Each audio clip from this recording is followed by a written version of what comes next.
ду бозии даври 20-уми чемпионати Тоҷикистон миёни дастаҳои Лигаи Олӣ баргузор шуданд, ки ҳар ду вохӯрӣ дар варзишгоҳи марказии шаҳри Ҳисор баргузор шуд. Дар вохӯрии аввал дастаи Файзканд бо Хуҷанд рақобат намуд. дар ин дидор мухлисон шоҳиди задани як гол шуданд, ки он ҳам аз ҷониби футболбозони дастаи Хуҷанд ба самар расонида шуд. ёдовар мешавем, ки дар 45 дақиқаи қисмати аввали нерӯсанҷӣ ҳисоб кушода нашуд, ҳарчанд ҳар ду даста имкониятҳои голзанӣ доштанд. аммо баъд аз танаффус ба бозингарони дастаи Хуҷанд имкон даст дод, ки билохира тӯбро вориди тури дарвозаи дастаи Файзканд созанд. ягона голи ин вохӯриро футболбози дастаи Хуҷанд Дилшод Бозоров ба самар расонид.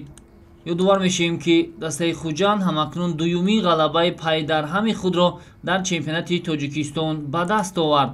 дастаи Хуҷанд дар даври гузашта тими Душанберо бо ҳисоби 5-0 ноком сохта буд. То, что мы сегодня проиграли, но Вайдой Гулмурод, я не знаю, с какой головой можно, имея желтую карточку на себе, и подвести команду, получить вторую желтую карточку, оставить команду десятером, играя против соперника, такого как Хаджент, десятером играть очень тяжело.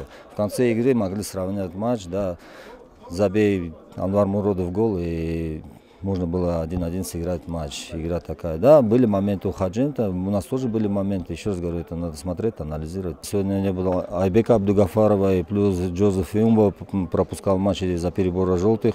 И мы сегодня просто меняли линию обороны, полностью поменяли из двух центральных защитников.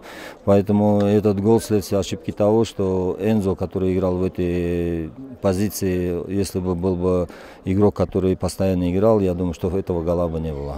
он вазиятое ки голзанӣ доштем ан чизро истифода кардан дар кор буд. аз аввали бозӣ хеле хуб сар кардем ва он вазиятое ки голзанӣ доштем бояд он ба амал мерасид ва бозӣ камтар равиши ором мегирифт. лекин аз ҳамон сабаб ки мо натонистем аз вазиятҳои голзанӣ истифода барем, барои ҳамин камтар мумкин бозӣ душвор шуд. лекин агар он ҳолатҳои голзаниро бинӣ дар ин бозӣ назар ба дар бозии Душанбе 83 ҳолатҳои голзанӣ бисёртар буд.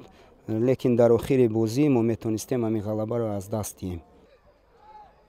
дар бозии дигари ҳамин давр дастаи Истиқлоли Душанбе бо Хатлони шаҳри Бохтар майдондорӣ кард. дар қисмати аввали вохӯрии ин дастаҳо низ ҳисоб кушода нашуд, ҳарчанд бозингарони дастаи Истиқлол дар 45 дақиқаи қисмати аввали нерӯсанҷӣ борҳо имкон доштанд, ки тӯбро вориди тури дарвозаи дастаи Хатлон созанд, аммо аз ин имкониятҳо самаранок истифода бурда натавонистанд.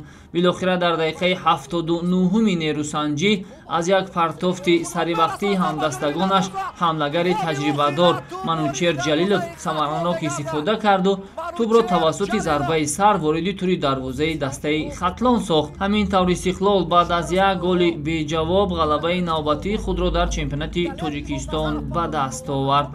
баъд аз ин ғалаба ҳамакнун дастаҳои футболи Истиқлол ва Хуҷанд боз соҳиби се имтиёзии дигар шуданду дар ҷадвали умумии мусобиқа зинаҳои аввал ва дуюмро аз они худ карданд.